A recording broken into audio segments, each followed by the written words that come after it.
भगवान वासुदेव श्री कृष्ण की जय। ओम नमो भगवते वासुदेवाय। ओम नमो भगवते वासुदेवाय।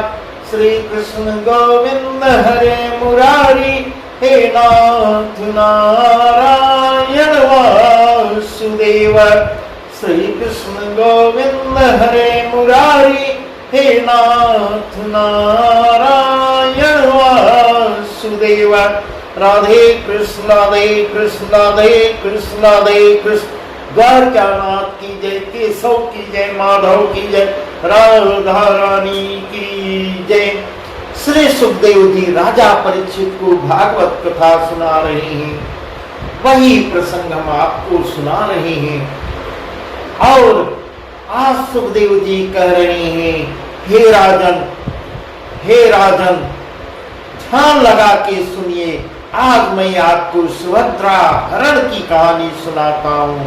इस प्रकार ध्यान लगा के जरा। सुखदेव जी कह रहे हैं, जैसे द्वारिका से अर्जुन श्री कृष्ण जी की बहन सुभद्रा को हर के लिए आए हैं।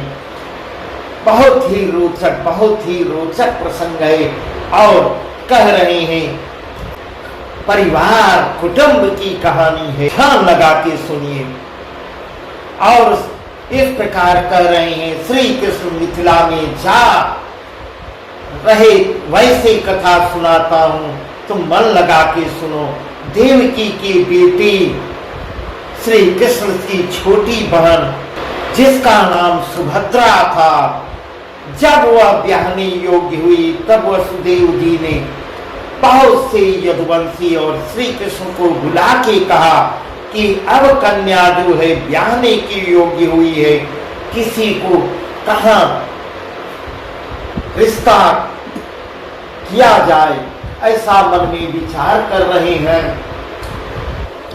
तब बलराम जी बोलते हैं, कहाँ है ब्याह बैर प्रीत समान से करना चाहिए। बलराम जी ऐसा कर रहे हैं तो ढूंढ के उसके जो मेरे समान और मेरी बहन के लायक होगा वैसे इसकी शादी किया जाए।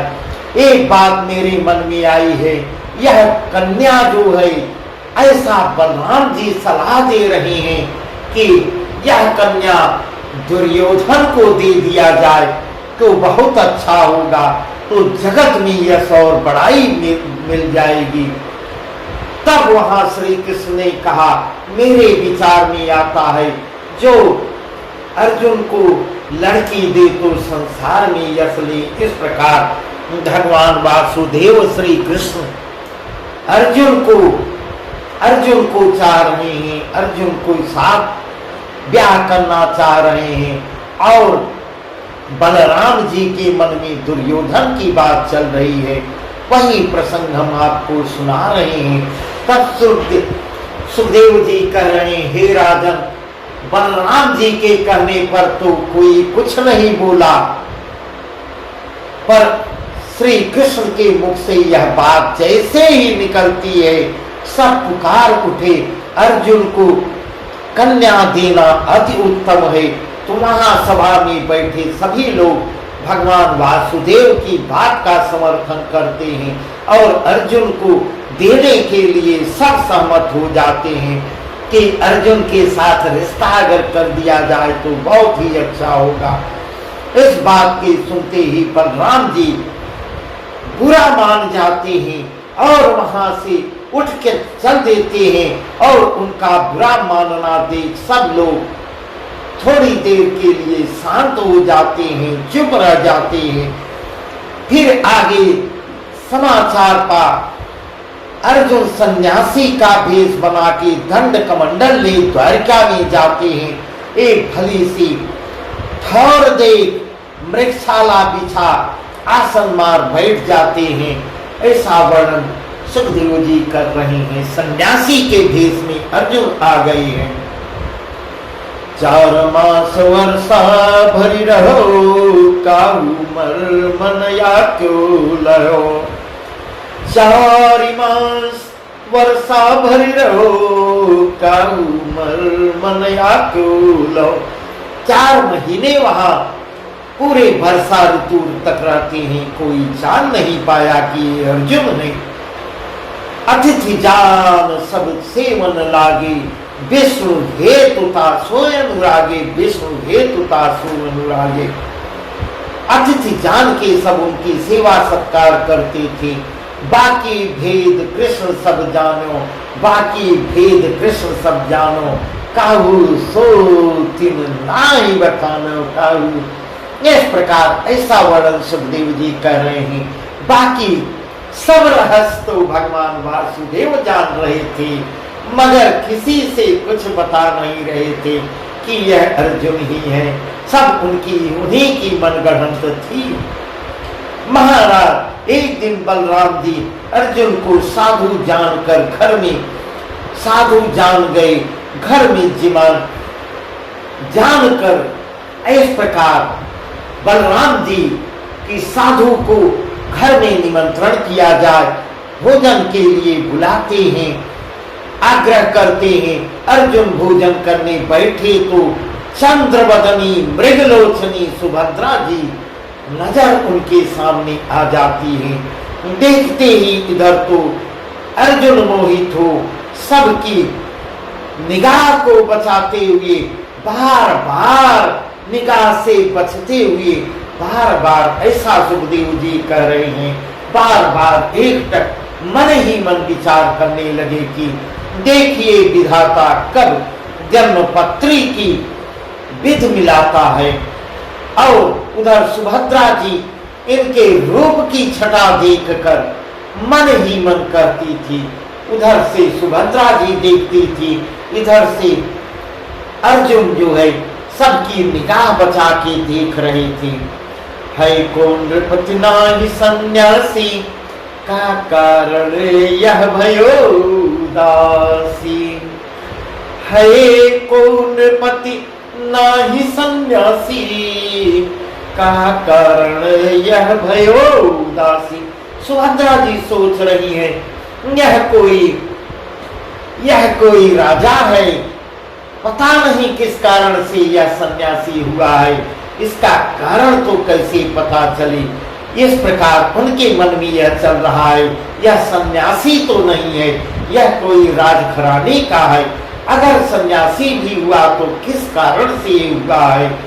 महाराज इधर इतना कर उधर तो सुभद्रा जी घर में जा पति के मिलन की चिंता करने लगती हैं। और इधर भोजन कर अर्जुन अपने आसन पर आसन पे आ जाते हैं और प्रिया से मिलने की अनेक प्रकार की भावना करने लगते हैं। इसमें एक दिन पीछे, एक समय शिवरात्रि के दिन सब पूर्ववासी, क्या स्त्री क्या पुरुष शिवरात्रि के दिन नगर के बाहर शिव पूजन को जाते हैं। महासुभद्रा जी अपनी सखी सहेलियों समेत सुभद्रा जी भी जाती हैं। उनके जाने का समाचार पाप अर्जुन भी रथ पर चढ़ धनुष बाण ले वहां आ जाते हैं और वहां पहुंच जाते हैं, वहीं उपस्थित हो जाते हैं। महाराजों सुभद्रा जी शिव पूजन कर सखियों को साथ ले फिरी हैं, क्यों देखते ही सोच संकोच छोड़कर अर्जुन ने हाथ पकड़ के उठा लिया, सुभद्रा को रथ में बैठा लिया, अपने घर की ओर चल दिए। ऐसा वर्णन सुखदेव जी बता रहे हैं। सुन के राम को पयति करो, हल मूसल लय कांधे धर्यो। सुन के राम को पयति करो, हल मूसल लय कांधे धर्यो। यहाँ कह रहे हैं जिसको यह समाचार जब बलराम जी सुनते हैं बहुत ही अत्यंत क्रोधित हो जाते हैं और अपना हल मूसर कांधे पर रख लेते हैं। राते नयन रक्त से करे, राते नयन रक्त से करे, घन सम गर्ज बोल उच्चरे। गर्जना करने लगती हैं, लाल हो जाते हैं, पूरा शरीर उनका क्रोध से लाल हो जाती है। अब ही जाए प्रलय में करियो, अब ही जाए प्रलय में करियो, भूख उठाए कर माथे धरियो, भूख उठाए कर। अभी मैं जाके प्रलय मचा दूंगा, पृथ्वी को उठाकर माथे पर रख दूंगा। मेरी बहन सुभद्रा प्यारी, मेरी बहन सुभद्रा प्यारी, ताको कैसे हरे भिखारी, ताको कैसे हरे भिखारी। इस प्रकार ऐसा ऐसा बहुत ही क्रोधित हो गए हैं बलराम जी। बलराम जी कह रहे हैं मेरी बहन सुभद्रा जो है बहुत ही हमको प्रिय है, उसको भिखारी जो है हरण कर रहा है, हरण करके ले जा रहा है।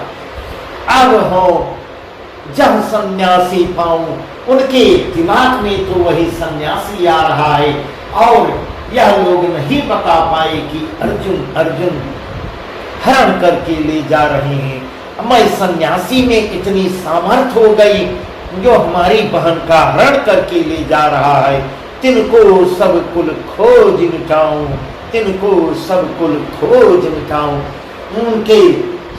उसके सन्यासी के पूरे वंशज को मैं नष्ट कर दूंगा। महाराज बलराम जी तो महाक्रोध करके बकझक कर रहे थे, क्रोधित हो लाल होते चले जा रहे थे। इतनी समाचार पा प्रद्युम्न, अनिरुद्ध और बड़े बड़े यादव बलदेव के सन्मुख आके हाथ जोड़कर बोलते हैं, विनय इसके साथ बोलते हैं, महाराज हमें आज्ञा हो, हमें आज्ञा दीजिए, जाके शत्रु को पकड़ ले आते हैं। ऐसी कथा सुखदेव जी कह रहे हैं।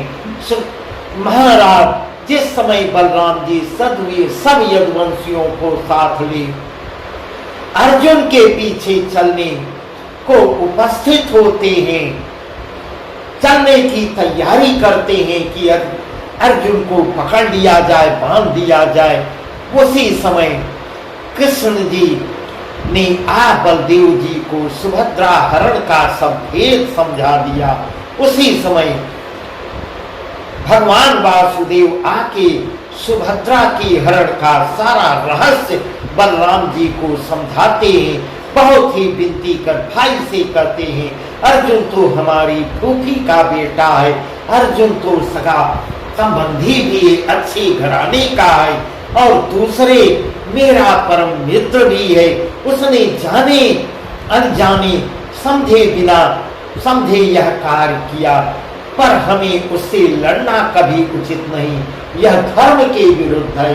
ऐसा भगवान वासुदेव बलदाऊ को और अपने सभा वालों को समझा रहे हैं कि धर्म के विरुद्ध है, लड़ना ठीक नहीं है, लोक विरुद्ध है। उनकी बात सुनते ही बलराम और भी क्रोधित सिर झुंझला कर बोले, भाई यही तुम्हारा काम है कि आग लगा के पहले तो आग लगा देते हो, फिर बाद में पानी ढूंढने लगते हो। इस प्रकार नहीं तो अर्जुन की क्या सामर्थ्य जो हमारी बहन को ले जाता। ऐसी कर मन में पछता दांव पेच खा बलराम भाई का मुख देख हल मूसर पटक बैठ जाते हैं और उनके साथ यदुवंशी भी सब शांत हो जाते हैं। राजा इधर तो श्री कृष्ण ने सबको समझा बुझा के रखा और उधर अर्जुन ने घर जाके वेद विधि से सुभद्रा के साथ ब्याह किया। ब्याह के समाचार पाके श्री कृष्ण बलराम जी ने वस्त्र आभूषण दास दासी हाथी घोड़े रथ बहुत से रुपए एक ब्राह्मण के हाथ संकल्प कर हस्तिनापुर को भेज देते हैं। ऐसा सुखदेव जी वर्णन कर रहे हैं। आगे इसके बाद